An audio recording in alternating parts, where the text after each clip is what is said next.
né? A gente viu na live anterior o que é uma transferência, né? E agora essa palavra surge acompanhada de outra, da palavra terapia, terapia da transferência, que é, portanto, passar essas projeções sobre uma análise, fazer com que a visão do analisante ao analista, ela se torne adequada. É uma palavra da Von Franz, que ela se torne adequada. Visto que uma projeção citando o Von Franz no livro Psicoterapia, uma projeção ela vai ser uma dúvida inconsciente, um distúrbio, que faz com que a relação do parceiro não pareça mais adequada.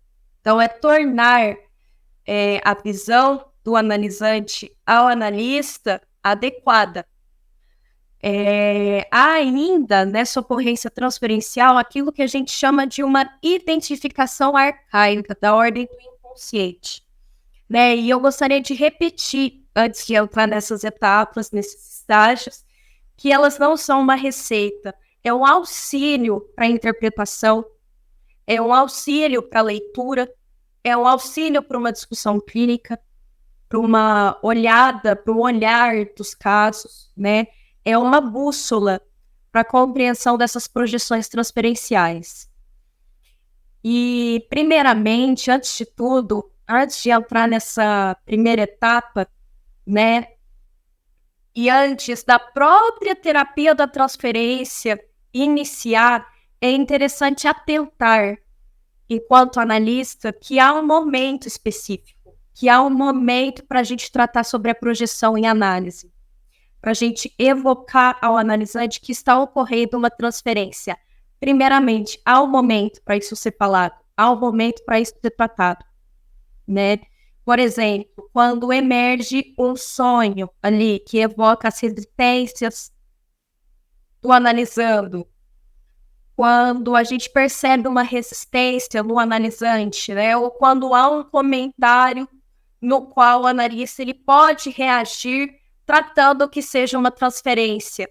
Isso porque, em certa medida, a transferência ela vai ser um veículo efetivo lá no início da psicoterapia.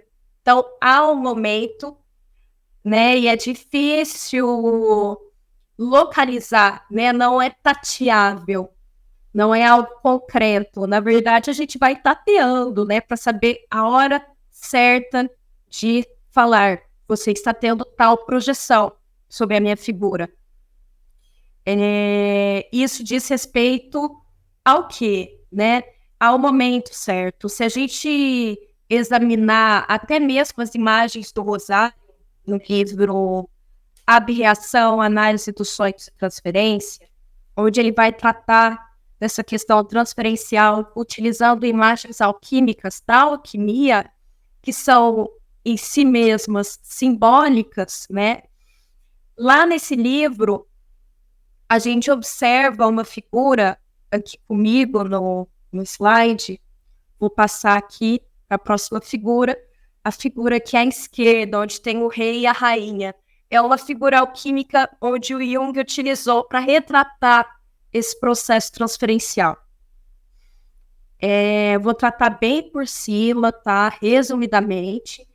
Mas a gente pode examinar que nessa figura, o rei e a rainha, eles estão iniciando uma relação, um compromisso, um comprometimento, um casamento, uma relação mágica, digamos, em certa medida, encantada, positiva.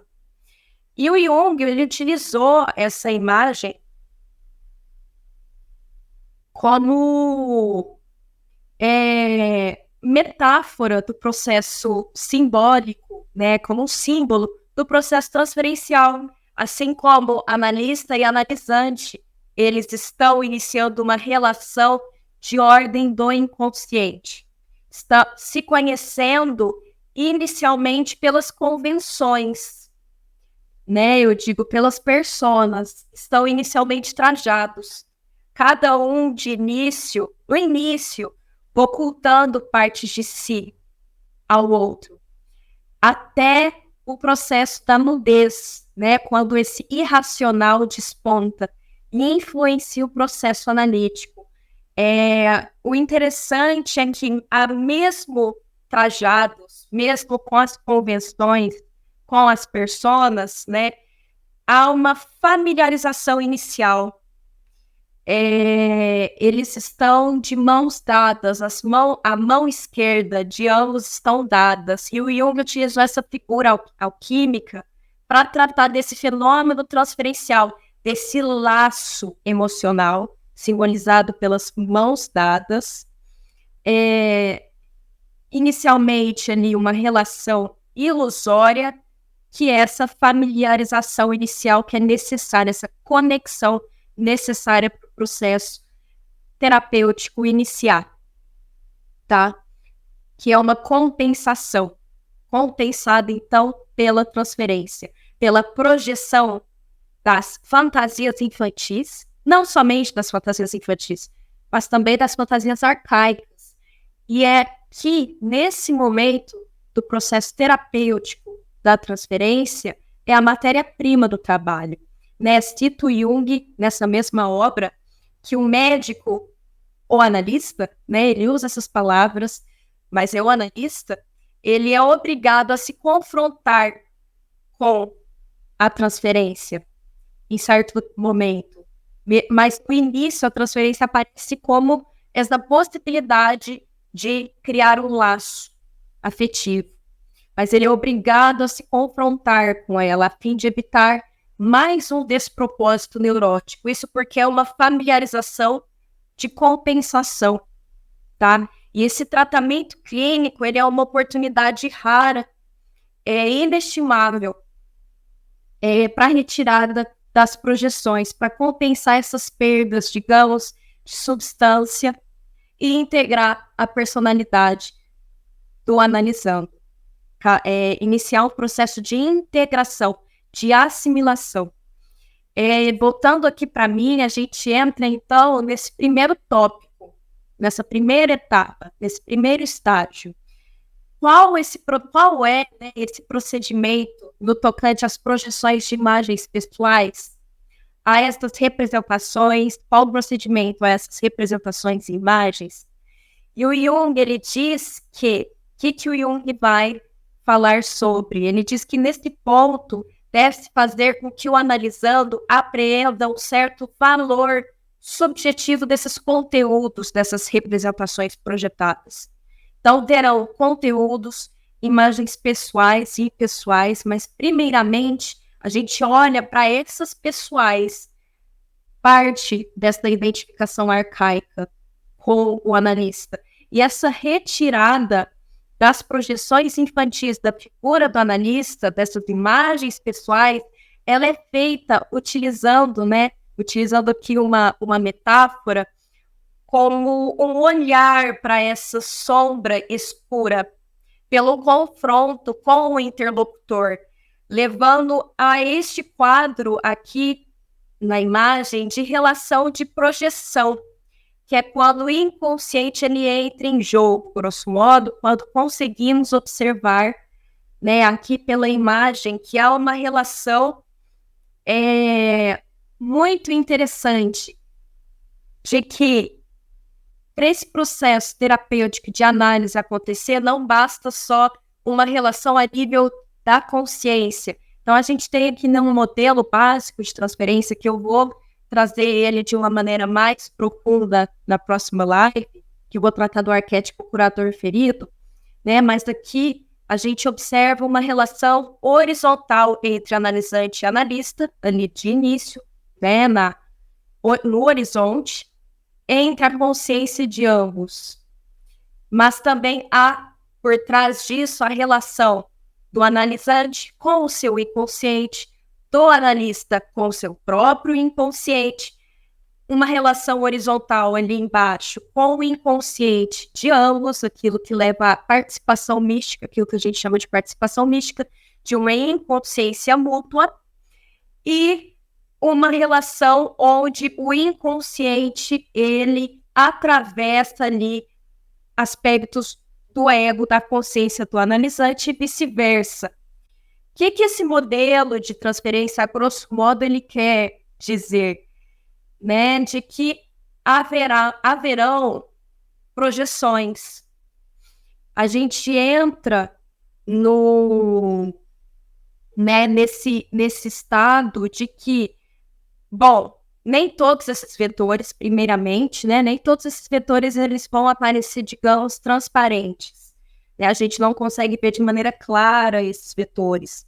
Bom, agora está acontecendo uma transferência de valor de inconsciência mútua, ou seja, o analisante vê o analista como o seu curador, como um Deus, como aquele que sabe a verdade, como aquele que sabe até quais pensamentos estão acontecendo na mente do analisante, né?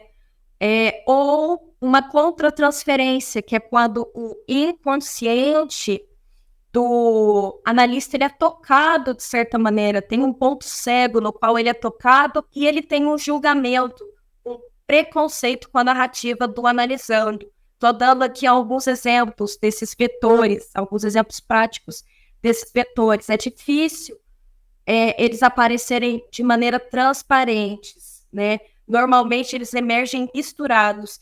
E essas convenções, o que eu trouxe esse modelo da transferência, principalmente para tratar que essas convenções a nível horizontal ali, com o ego, né, consciente, a consciência do analisante com a consciência do analista, não se sustenta. Essas conversões, elas de início, elas se sustentam, mas posteriormente elas não conseguem se sustentar, porque há um confronto com algo ali, né, subterrâneo do inconsciente. Ele aparece nessa jogada do processo terapêutico.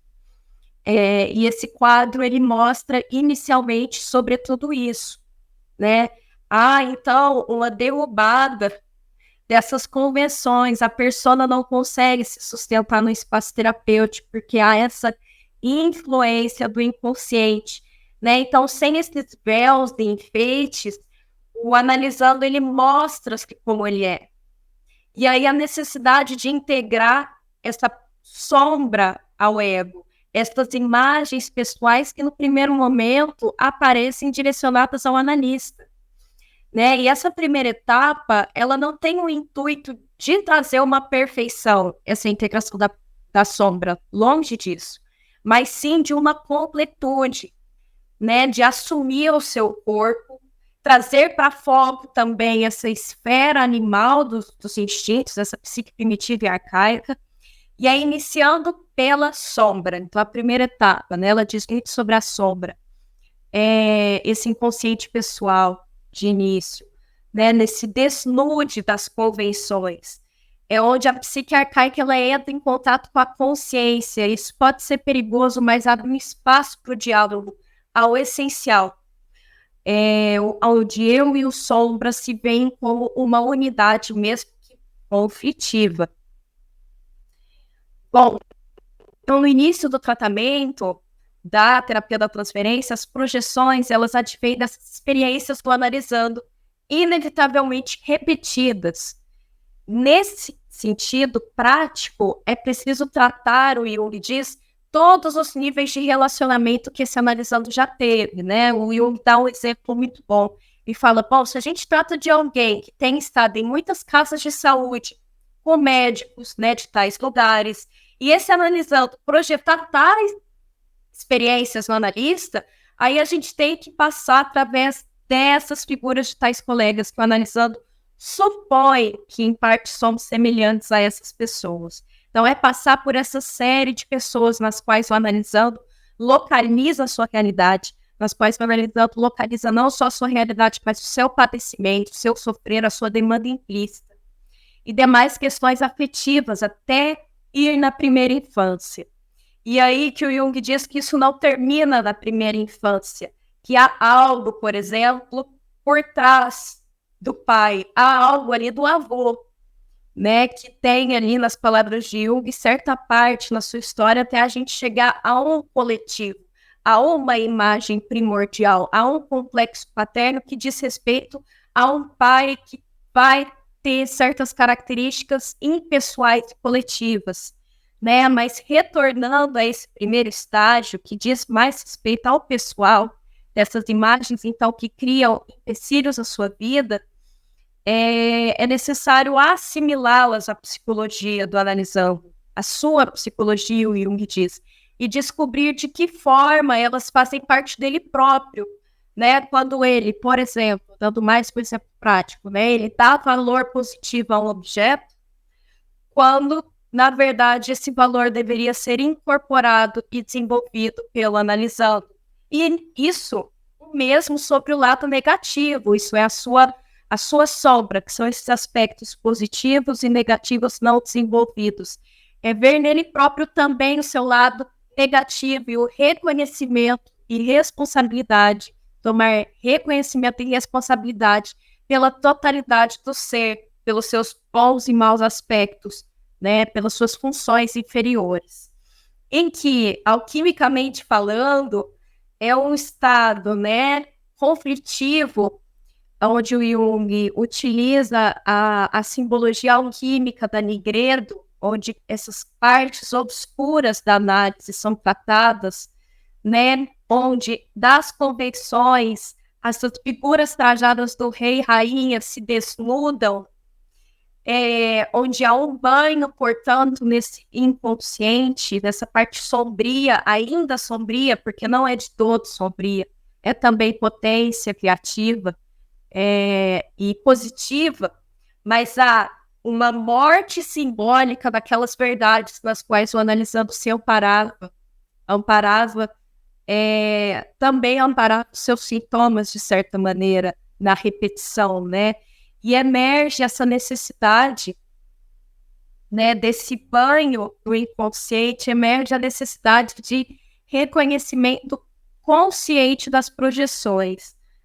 E aí surge essa terapia da transferência, quando a gente observa, né, o analisante no processo de afogamento desse inconsciente, que é difícil, onde esse contato transferencial positivo, de início, as mãos dadas nela, isso foi suficiente para, cito Jung, despertar o espírito das profundezas, fazendo jorrar a sua água. É um momento de transbordamento.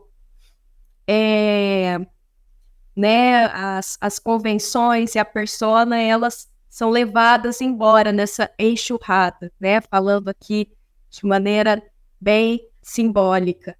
É um estado da psicoterapia de imersão que leva à dissolução e à resolução, a uma tomada de consciência dessas fantasias, podem ser fantasias sexuais, e dessa respectiva coloração da transferência, daquilo que é projetado no analista. É um momento que o Jung diz que é similar à morte, pois ambos, o analista e analisando, eles estão em participação. Há aquela relação horizontal que eu comentei entre os inconscientes e uma meta de esforço de nascimento do novo, né? Onde a relação e contaminação inconscientes leva a essa necessidade do desligamento da transferência. Então, se no início a transferência pode ser um veículo, há um momento em que isso não se sustenta, né? Há uma necessidade de desligar do analista a projeção do analisando, que é desejada até mesmo em ambas as partes. Chega no momento, portanto, em que essa terapia da transferência ela precisa acontecer, visto essa estagnação do processo, né, que esses conteúdos projetados levam. E esse desligamento, ele não é fácil. É preciso ter, nas palavras de Jung, paciência e lentidão, né? Eu coloquei as palavras aí em latim, mas essa paciência e lentidão é lembrar, né, de que nessa observação científica que o analista faz ao analisando, sem julgamento, preconceitos, a gente deve precaver contra interpretações precipitadas, né? Pois a gente se defronta com fatos anímicos também, onde nenhum juízo intelectual pode suprimir. E essa transferência ela é um tipo de amarra que não pode ser interpretada racionalmente dessa maneira, né, de acordo com o espírito contemporâneo das palavras de Jung, há fundamentos irracionais da transferência, né, desses conteúdos projetivos que estão ali em imagens arquetípicas. Então, a gente está falando aqui da questão do pessoal, das imagens pessoais, mas há imagens arquetípicas, né? Lembrando que esses estágios, desculpa, eles não seguem uma ordem lógica, né, racional.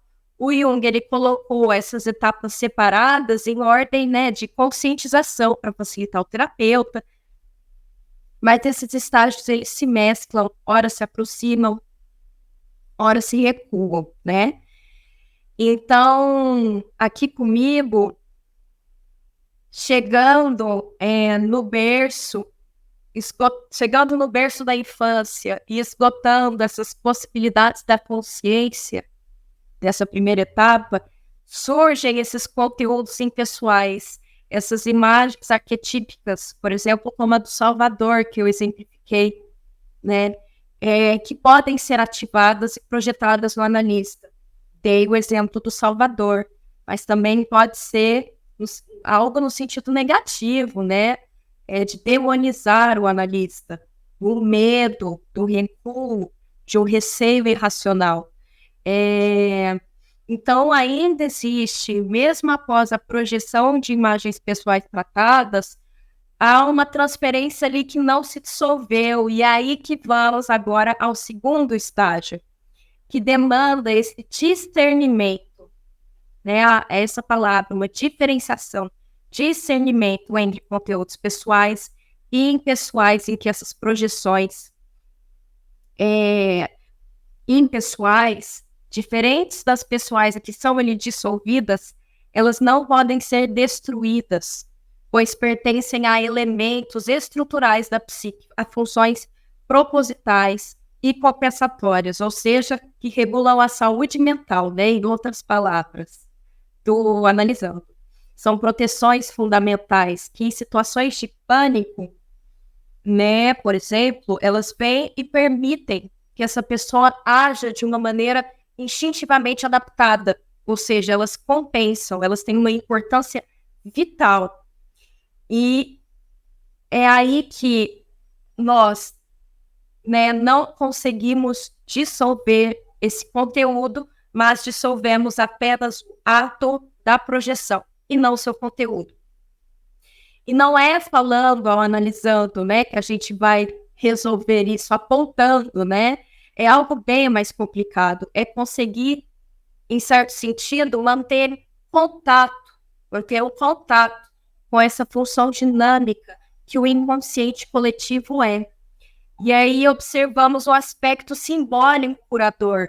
Como o símbolo, ele é uma função, né? Ele tem uma função dinâmica de ser uma ponte entre consciência e inconsciente que regula o psiquismo. Né? Como eu irei apresentar na próxima live, do arquétipo curador ferido, como esse símbolo ele pode ser benéfico na clínica.